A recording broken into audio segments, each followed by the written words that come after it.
이제 정체성 중에 가장 큰 건 우리는 하느님의 사랑에 불리워진 사람들입니다.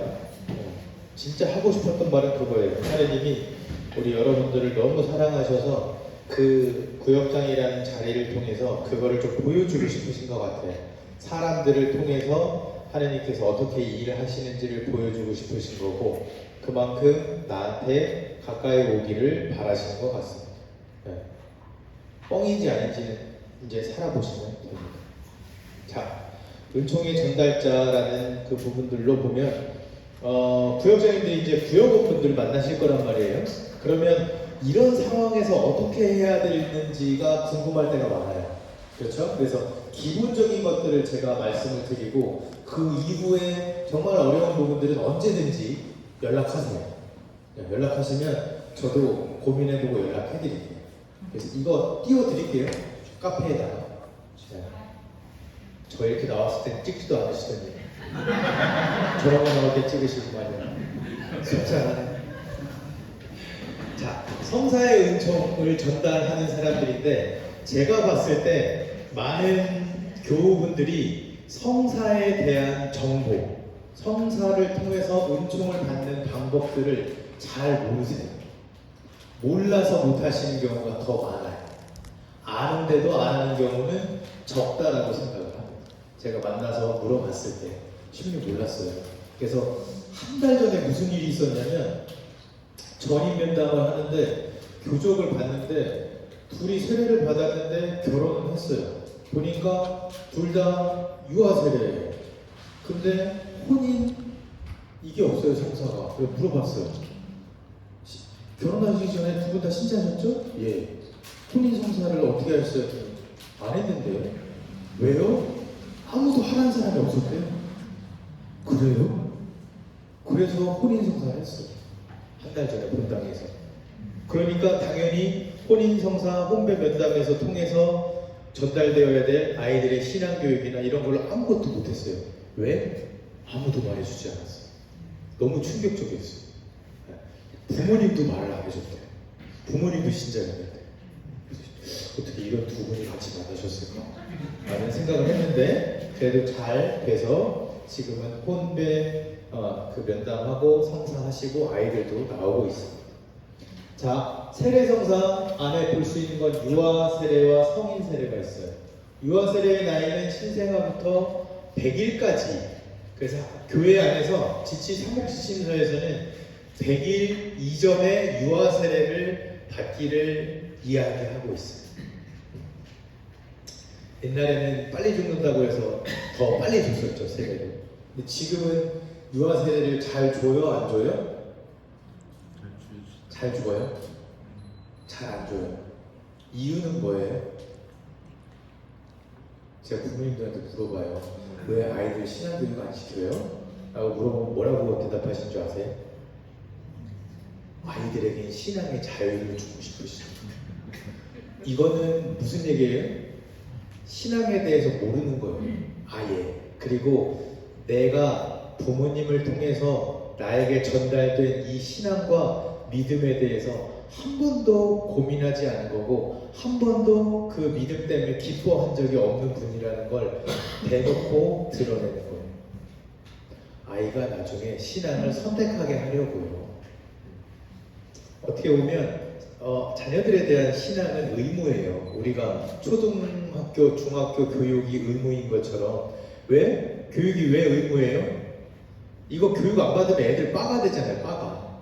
산수 못하고 뭐 사회생활 못하잖아요. 그러니까 꼭 해야 되는 거예요. 아이가 사회생활하기 위해선 꼭 받아야 되는 교육인 거예요. 네. 우리 사람이 영적으로 그리고 실제로 살아가기 위해선 신앙교육이 필요합니다. 다른 종교에서 볼 때 반발하겠죠. 하지만 우리들이 믿고 있는 신앙 안에서 신앙 세례를 받는 이 부분들은 우리에게 의무예요. 그래서 이게 언제 이루어져요? 혼배 면담할 때 약속을 해요. 사제와. 좀 이따 나오겠지만 그때 또 말씀드리겠습니다. 신앙교육은 부모의 의무이고 혼인 예식 때 약속을 하게 돼 있습니다. 그래서 하셔야 되고, 초등학교 3학년, 6학년 때는 천명성체를 하게 돼요. 그래서 만약에 유아 세례를 놓치게 되면 초등학교 2학년 때까지는 유아 세례로 받으시면 되고, 이때 놓치면 진짜 어려워져요. 네. 초등학교 3학년에서 6학년 때 첫 영성체를 할 수 있게 되고 유아 세례하고 영성체 교리를 받게 되죠. 우리 신자들이 가장 지속적으로 교리를 받는 때가 이때예요.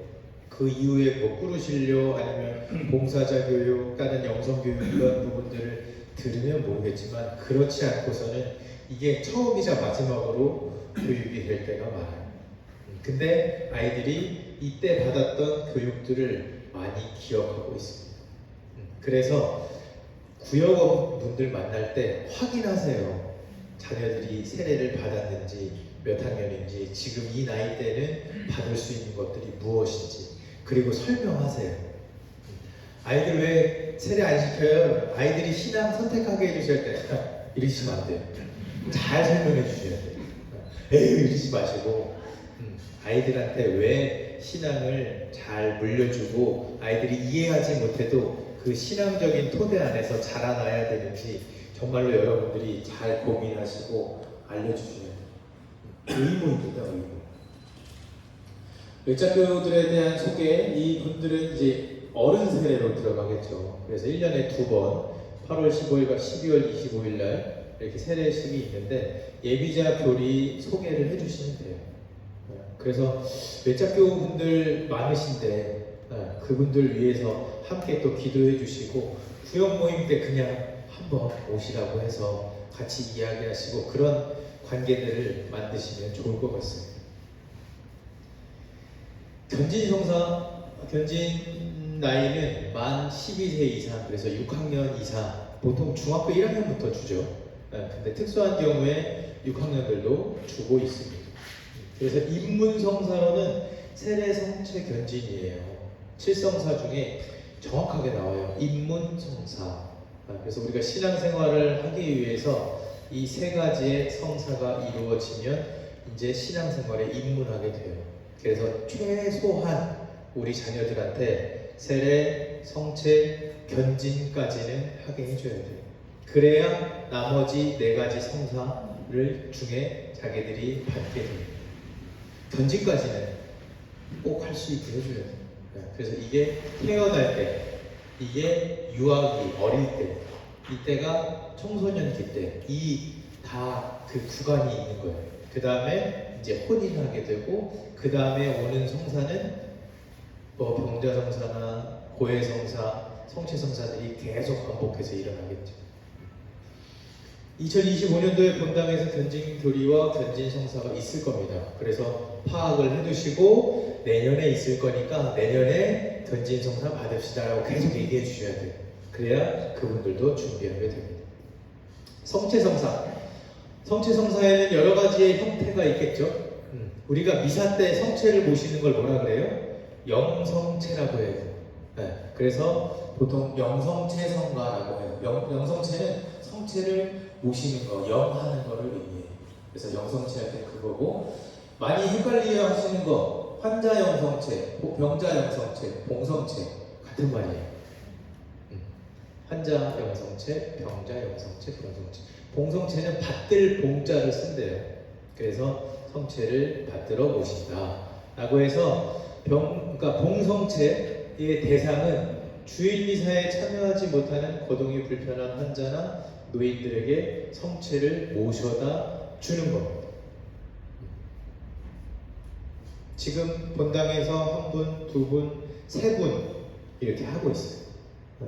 하고 있는데 잘 하고 있고, 또 중요한 거는 구역장님들이 시간 내셔서 같이 오시면 좋겠어요.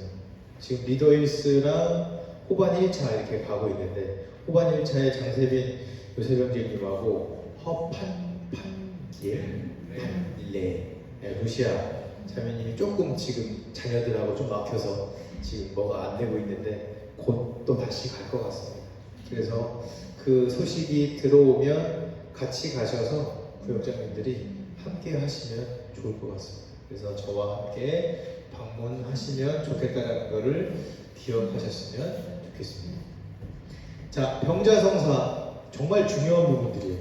이거 놓치시는 분들이 너무 많아요. 제가 병원에 있으면서 정말로 많이 있어요. 병자성사는 예전에 맨 처음에는 그냥 지금 개념의 병자성사였어요. 근데 10세기 정도에 종부성사 개념으로 바뀌어요. 그 종부성사가 뭐냐면 죽을 위험에 있는 사람들이 마지막으로 받는 성사예요. 그 사람들이 어떤 개념을 갖고 있냐면 나는 저 종부성사 받으면 죽어.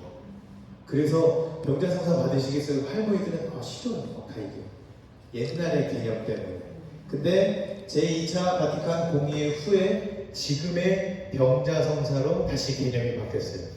지금 병자성사는 뭐냐면 환자의 안정과 치유를 위한 성사, 원할 때 받을 수 있어요. 그죠? 언제든지 받을 수 있어요. 저 병원에 있을 때 매일 병자성사를 청하는 분이 있어서 10번 줬다가 나중에 얘기했어요.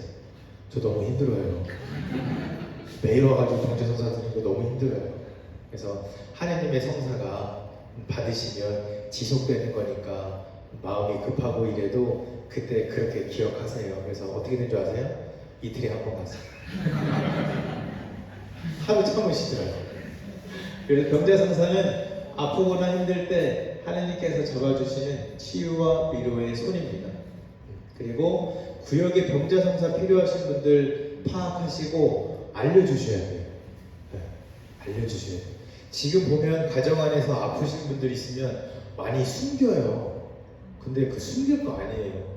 기도 받아야 될 일이고, 그리고 병자성사와 봉성체를 해야 되는 그 시간입니다. 버려져 있을 때 예수님만이라도 와서 나를 케어해 주시고 나를 위로해 주신다는 이 부분들이 엄청난 위안과 위로가 됩니다. 그래서 이 병자성사는 정말 구역장님들이 잘 챙기셔야 돼요. 그래서 알려주셔야 돼요, 저한테. 그래야 제가 가서 병자성사를 주고 봉성체를 하고 합니다. 혼인성사. 혼인성사에는 크게 관면혼인과 혼인성사가 있어요. 관면혼은 말 그대로 교회의 허락을, 교회의 관면을 받는 겁니다. 왜? 가톨릭 신자와 비종교인이 결혼하게 될 때 하는 혼이 관면혼이에요.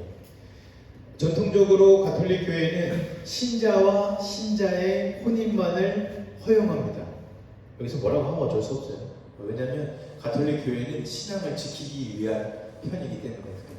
그래서 가톨릭 신자가 비종교인, 무교나 아니면 타 종교 사람과 혼인을 할 때 사제 앞에 와서 면담을 하고 약속을 받아야 돼요. 그 약속 중에 가장 처음이 뭐냐면 지금 비신자에게 약속을 받아요. 가톨릭인과 결혼하고 혼인을 할 건데 혼인 후에도 이 사람이 종교 생활을 계속할 수 있도록 약속해 주십시오. 자녀들이 태어났을 때 이 자녀들도 가톨릭 교육을 받을 수 있도록, 세례받을 수 있도록 약속해 주십시오 라고 해요. 그럼 뭐라고 해요? 다들 예해요. 근데 관면하고 나서 어떻게 해요? 쌩까요. 진짜 그러면 안 되는데. 그래서 약속을 꼭 받아야 되는데 이거조차 없으면 어떻게 돼요? 혼인장애예요. 관면혼 없이 그냥 사회혼으로 하고 하면 종교생활을 못해요. 아예 막아버린 게 아니라 저 중요한 건 뭐냐면 이 앞으로의 종교생활을 더 잘 할 수 있게 관면혼을 하지 않으면 더 어둡고 비참해집니다. 그래서 관면혼을 꼭 해야 합니다. 그래서 지금 옛날에는 조당이라고 했죠.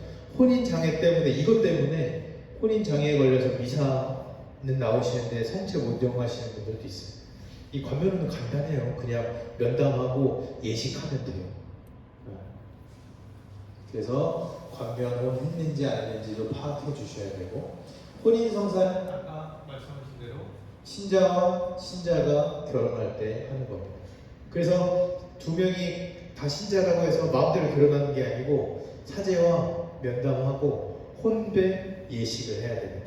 그게 미사 안에서 하게 되면 혼배 미사고요. 미사 없이 하면 그냥 혼인 예식이 되는 겁니다. 하셔야 돼요. 건명을인가 혼인성사 꼭 하셔야 됩니다. 고해성사 여러 가지의 부분들이 있는데 가장 여러분들에게 헷갈리는 건 판공성사죠. 판공성사는 한국 천주교에만 존재해요. 왜요? 박해시기에 모든 신자들이 숨어서 신앙생활을 했기 때문에 신앙생활을 하는지 안 하는지 파악하기 위한 부분 중에 하나였습니다. 외국에는 판공성사가 없어요. 판공성사를 하면 내가 사순 때, 대립 때 표시가 되잖아요. 고해성사를 받다라는 게. 그래서 고해성사를 받다라는 건 이 사람이 적어도 고해성사 보고 미사에 참여하고 있다, 신앙생활을 하고 있다라는 걸 파악하기 위한 성사라는 걸 알고 계시는데, 그래서 우리들이 생각할 때 1년에 고해성사는 몇 번? 2번만 보면 돼 라고 생각하시는 분들이 있어요. 그래서 더 보시는 분, 혼내시는 분도 봤어요. 야, 신문이 괴롭히지 마, 1년에 2번만 보면 돼, 자주 보지 마, 이래요. 제가 그거 듣고 얼마나 놀랐는지 아세요? 아, 이게 판공성사의 폐해구나. 1년에 최소한 2번일 거예요. 가장 바람직한 건 뭐예요? 한 달에 한 번 내 삶을 돌아보면서 다시금 새롭게 시작하기 위해서 성사를 보시는 게 최고 좋습니다. 근데 지키기가 어려워요. 저도 한 달에 한 번 고해성사를 보곤 있는데 진짜 이악물고 하지 않으면 어렵더라고요. 그래서 그런 말 하지 마세요. 1년에 2번만 봐, 더 보면 안 돼 라고 하지 마세요.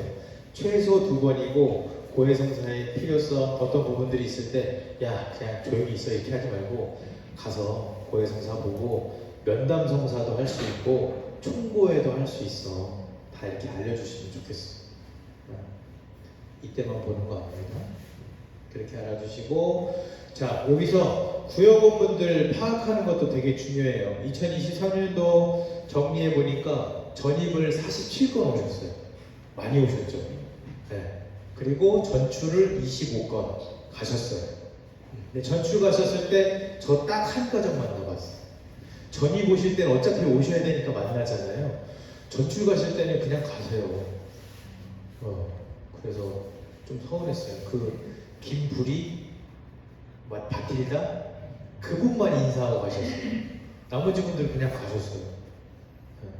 왔다 갔다 할 때 인사하라고 해주세요. 그리고 갈 때도 구역원분들한테 인사하고 가게 해주세요. 그러면 간다고 하면 누가 때려요? 기도해 주잖아요. 잘 가시라고. 그래서 저도 바틸다 자매님한테 안수해 드렸어요. 잘 가시라고. 그리고 이번에 또 한 분 있었어요. 첫 차례 받았던 박지연. 그분도 평택 가신다 그래서 온 가족이 나와서 다 안수해 주시고 드리고 잘 가시라고 말씀해 주셨어요. 그래서 구역원분들한테 말씀하세요.